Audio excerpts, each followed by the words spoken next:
Halo, saya Dr. Nahla.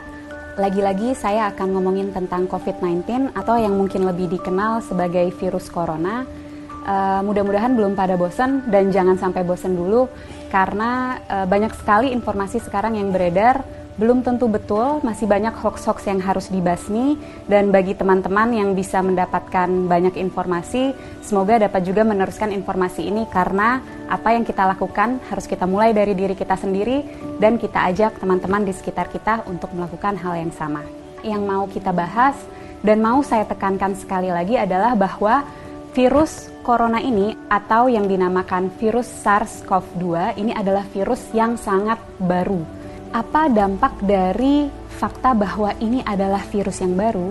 Yang pertama, berarti kita belum tahu pasti sifat dari virus ini.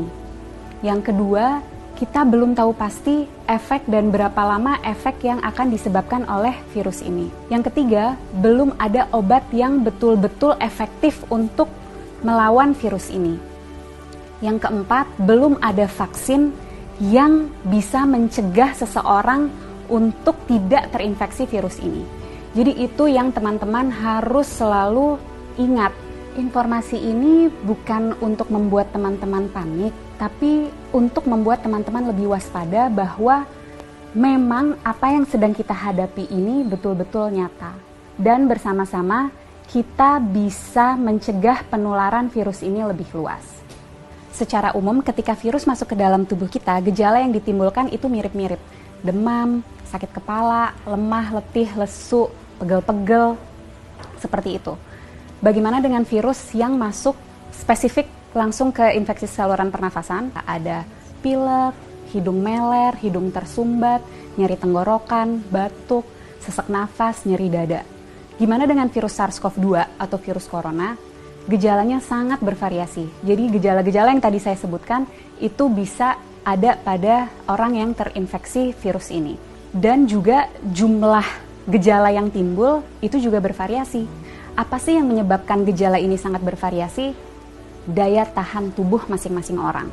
Jadi kalau kita nih yang sebagai anak muda, sehat, nggak ada penyakit, daya tahan tubuhnya baik, kemungkinan gejala yang kita alami ketika kita terinfeksi virus ini sangat ringan atau bahkan sama sekali tidak ada gejalanya.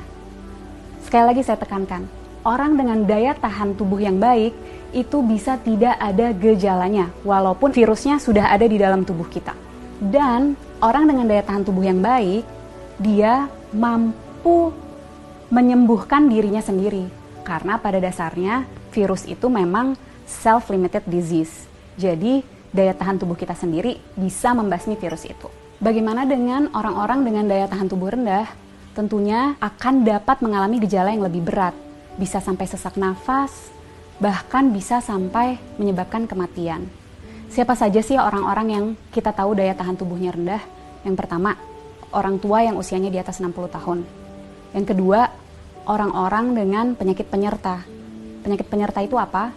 Jadi penyakit yang biasanya lagi-lagi ada di orang tua, seperti kencing manis, darah tinggi, sakit jantung, sakit ginjal, sakit paru, sakit liver, kanker, dan lain-lain. Nah, orang-orang inilah yang akan sangat menderita ketika dia terinfeksi oleh virus SARS-CoV-2 atau virus corona ini. Untuk kita yang daya tahan tubuhnya baik, ketika kita terinfeksi virus ini, kita bisa hanya dengan meningkatkan daya tahan tubuh kita, terus kita bisa melawan virus ini. Tapi bagaimana dengan orang-orang dengan daya tahan tubuh rendah? Itu yang harus kita pikirkan. Itu yang harus kita cegah supaya mereka tidak tertular virus ini. Jadi, apa yang bisa kita lakukan untuk membantu mereka-mereka yang daya tahan tubuhnya rendah? Dengan cara jaga jarak, hindari keramaian, dan di rumah aja. Kenapa? Karena virus ini yang paling kita takutkan dan sudah kita tahu dari virus ini adalah penyebarannya yang sangat amat cepat dan lebih mudah dan lebih cepat di tempat-tempat keramaian. Tapi lagi-lagi jangan panik. Bukan berarti kalau teman-teman yang masih muda dan sehat ini merasa, oh saya ada gejala-gejala COVID-19 nih, ada demam-demam yang sumeng-sumeng, demam rendah, nyeri tenggorokan, sedikit pilek, sedikit batuk, terus harus langsung ke rumah sakit. Bukan itu maksud saya. Bukan berarti Kalau teman-teman ada gejala itu, harus segera ke rumah sakit. Apa yang harus kita lakukan? Ketika mengalami gejala itu, lagi-lagi di rumah aja, tingkatin daya tahan tubuh dari rumah. Dengan cara apa? Istirahat yang cukup, tidur malam yang cukup, 7-9 jam, makan makanan bergizi, minum air yang banyak, kalau bisa lakukan olahraga atau aktivitas ringan di rumah. Kenapa untuk kita yang muda dan sehat ketika mengalami gejala-gejala penyakit COVID-19 lebih baik di rumah aja dan nggak perlu ke rumah sakit? Karena kita mau memastikan bahwa rumah sakit itu tetap tersedia untuk mereka yang betul-betul membutuhkan. Orang tua, orang dengan daya tahan tubuh yang rendah, dan orang-orang muda yang mengalami gejala berat seperti sesak nafas. Mereka itulah yang harus segera ke rumah sakit. Jadi kita pastikan rumah sakit memang untuk mereka yang membutuhkan. Kalau kita bisa di rumah aja. Bagaimana dengan kita yang tidak ada gejala? Sebaiknya tetap jaga jarak, hindari keramaian, dan di rumah aja.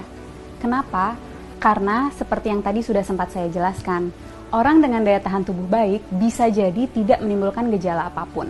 Jadi kalau dari luar dia terlihat sehat, belum tentu tidak ada virus itu di dalam tubuhnya. Dan orang-orang tanpa gejala ini tetap bisa menularkan ke orang lain. Melalui apa? Misalnya, kita lagi ngobrol-ngobrol sambil makan, dia tersedak, batuk, virusnya banyak di situ. Atau lagi di mobil bareng, AC-nya kenceng banget, kedinginan, dia bersin, virusnya ada di situ. Penting untuk kita jaga jarak 1 meter untuk memastikan droplet yang keluar melalui batuk ataupun bersin tidak terkena pada kita. Penting sekali untuk kita untuk selalu cuci tangan dengan cara yang benar dan sering-sering untuk memastikan jika secara tidak sengaja kita menyentuh droplet itu, kita bisa membersihkannya. Dan yang juga penting, jangan menyentuh wajah dengan tangan kita yang belum bersih. Kenapa? Karena virus akan lebih cepat menyebar, lebih cepat masuk melalui mukosa mata, hidung, dan mulut. Penting untuk kita menghindari keramaian untuk memutus rantai penularan ini. Penting untuk kita di rumah aja supaya kita bisa terus meningkatkan daya tahan tubuh kita untuk dapat melawan virus ini. Bagaimana untuk kita yang tidak bisa di rumah aja, terpaksa harus bekerja di luar atau harus pergi keluar, tetap usahakan untuk menjaga jarak. Jaga jarak 1 meter dan usahakan sebisa mungkin menghindari keramaian. Jangan lupa untuk selalu menjaga kebersihan dengan mencuci tangan yang bersih. Kalau tidak bisa menemukan air dan sabun, kita bisa menggunakan sanitizer. Para peneliti, dokter-dokter, farmasis, tenaga medis, dan semua sedang berusaha mati-matian untuk mencari obat dan vaksin dari virus ini. Mari kita berperan membantu mereka dengan cara jangan panik tapi tetap waspada. Kita jaga jarak, hindari keramaian, dan di rumah aja. Nggak perlu ke rumah sakit kalau gejalanya ringan. Pastikan rumah sakit tersedia untuk mereka yang membutuhkan, orang-orang tua, orang dengan daya tahan tubuh rendah, dan orang-orang dengan gejala yang berat seperti sesak napas. Yuk teman-teman, kita bareng-bareng lawan virus SARS-CoV-2 ini. Dan untuk teman-teman medis, tetap semangat.